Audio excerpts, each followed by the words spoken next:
All right, if you or somebody you know has ever struggled to have a baby, you know it can be a little frustrating, emotional, and sometimes very expensive, Stella. I know you're thinking about one. Really? First, I'm hearing about this. Well, after the break, we are with Dr. DeRosa, and she's going to explain some of the more common causes of infertility, as well as some of the misconceptions. Health news here this morning. If you or somebody you know has ever struggled to have a baby, you know it can be pretty frustrating, emotional, and sometimes very expensive. Dr. Angela DeRosa is here to explain some of the more common causes of infertility. Good morning. Good morning. What are some of those causes? Well, a lot of women are walking around and they look at a man like yourself who's handsome and they get pregnant immediately, but there's a lot of other women out there. You are crazy. You've been drinking this morning? Not yet. Okay. The day is still young, though. Okay.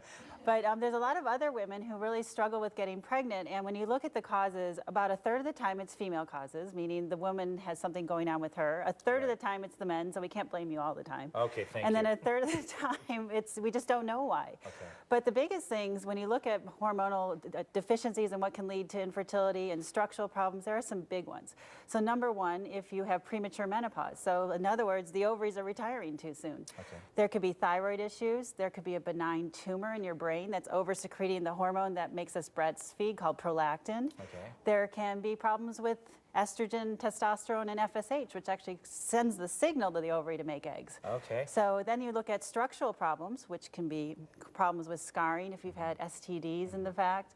That can lead to a lot of scarring and damage to the actual organs themselves that have to implant the egg.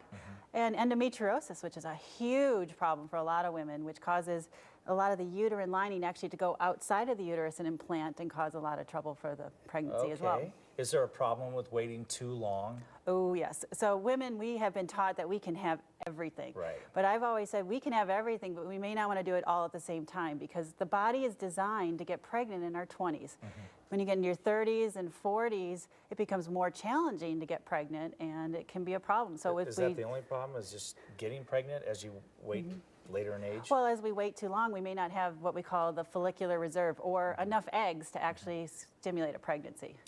So what are some of the treatments out there? What can you do? Well, first you need to find a gorgeous guy like yourself. I know, I'm making him embarrassed. So you have to be prepared for the right sins. You want to make sure that you have proper hormone balance. Get with a doctor who can look at your prolactin levels, your thyroid, your hormone levels, and if there's any structural problems, you may have to undergo an ultrasound or looking in, actually go right in and maybe do a surgery to look and see what's going on.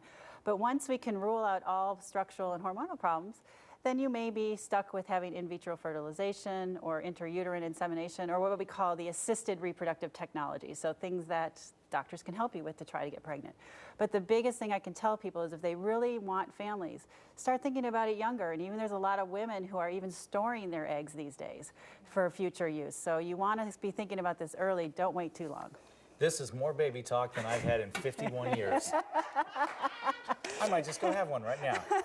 Well, you're used to giving the baby talk to the girls, right? No, not at all. Thank you so much. You're welcome. I can't wait to do another segment like this. Scott, here, you can get rid of that crave. You want to just borrow my baby for a little while? There you go. Let's do that. How about from about midnight to 6 a.m. once in a while? Oh, that sounds like a tough one.